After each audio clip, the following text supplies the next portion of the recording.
Hi friends, welcome back to our channel Art Sigaram Handmade. நம்ம சேனலை first டைமாக பார்க்குறீங்கன்னா சப்ஸ்கிரைப் பண்ணிக்கோங்க. பக்கத்தில் உள்ள பெல் ஐக்கனை கிளிக் பண்ணுங்கள். வாங்க இந்த வீடியோவில் ஒரு கிராஃப்ட் வித் மேஜிக் வீடியோ தான் பார்க்க போகிறோம். என்னோடய நெஃப்யூக்கு வந்து இந்த மாதிரி கிராஃப்டில் வந்து டிஃப்ரெண்ட்டான செய்கிறதுலாம் ரொம்ப பிடிக்கும். ஸோ நான் வச்சு தான் அந்த வீடியோவை மேக் பண்ணியிருந்தேன். வந்து ஒரு பேப்பர் பீஸ் எடுத்துகிட்டு அதுலேருந்து வந்து ஒரு விசில் மாதிரி சவுண்ட் வர ஒரு எக்யூப்மெண்ட்டை வந்து மேக் பண்ணி எடுத்துருந்துச்சு. ஸோ இது வந்து எனக்கு ஒரு மாதிரி டிஃப்ரெண்ட்டாக இருந்துச்சு. ஸோ நான் அதை வந்து நீ எப்படி மேக் பண்ணுறேன்னு சொல்லு அப்படின்ட்டு நான் கேட்டிருந்தேன்.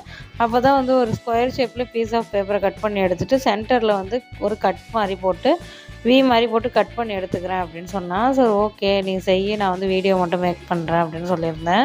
அண்ட் தென் ஃபஸ்ட்டு ட்ரையில் வந்து அது கொஞ்சம் கரெக்டாக வரல. அது வந்து நம்ம அப்படி ஊதும் போது அந்த சலைவால் வந்து அந்த பேப்பரே நனைஞ்சிருச்சு. நெக்ஸ்ட்டு வந்து இன்னொரு ட்ரை பண்ணிட்டு அந்த சவுண்ட் வந்து சூப்பராக வந்துருச்சு. அதுவே எனக்கு வந்து ஹாப்பியாக தான் இருந்துச்சு. அது மாதிரி எனக்கு மேஜிக் வீடியோஸ் நிறையா பண்ணிக்கொடு அப்படின்னு நான் சொல்லியிருக்கேன். ஸோ ஃப்யூச்சர்ஸில் வந்து நான் அப்லோட் பண்ணுறேன். நான் இந்த சாருக்கே வந்து அப்பாயின்மெண்ட் போட்டு வீடியோ எடுக்க வேண்டியதாக இருக்குது. ஸோ வந்து அந்த சவுண்டையும் வாட்ச் பண்ணுங்கள். தேங்க்யூ ஃபார் வாட்சிங்.